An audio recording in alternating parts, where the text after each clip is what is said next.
Welcome back, world historians. The question we get to by the end of this week's chapter is, what would the world have looked like in 1500? So if we were able to travel back into space, I guess the answer would be much the same as it does now. Here is a photograph of Earth taken from a satellite, which I'm sure you'll agree is beautiful. But of course, such an image would have been quite alien to an Aztec or a Spaniard in the age of Columbus. So if you asked them to close their eyes and to imagine the world, the image would have been entirely different. It would have been quite unimaginable to us.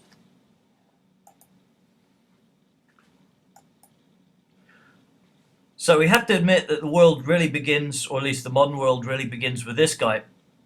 So here you can see the caption is French painting, 19th century, the meeting of two worlds. So it shows Christopher Columbus arriving in America. Of course, he never actually went to the United States, but landed in the modern-day Bahamas.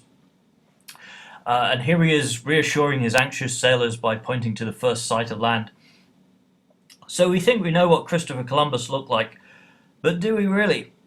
Probably nothing at all like this guy who's painted centuries after the fact. The Christopher Columbus we know is the Christopher Columbus we remember. Some of us remember him as a founding father, but of course this is a mistake to imagine he rubbed shoulders with George Washington and Benjamin Franklin. To others, he's seen as a murderer, someone who is guilty of the deaths of millions of American Indians. And these are interesting questions, but we're not here to ask whether or not Christopher Columbus was a good guy.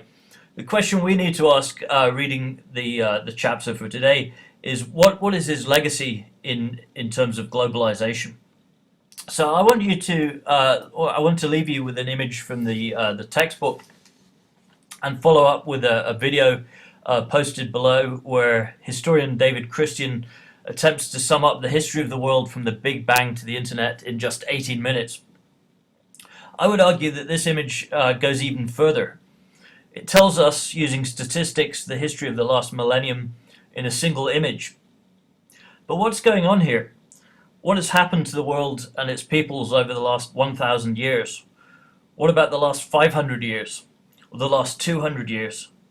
Looking at this image, does it fill you with hope or despair? Is it a positive image or a negative one?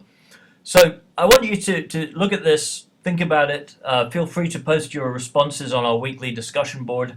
And I'm very much looking forward to reading your thoughts. Thanks very much.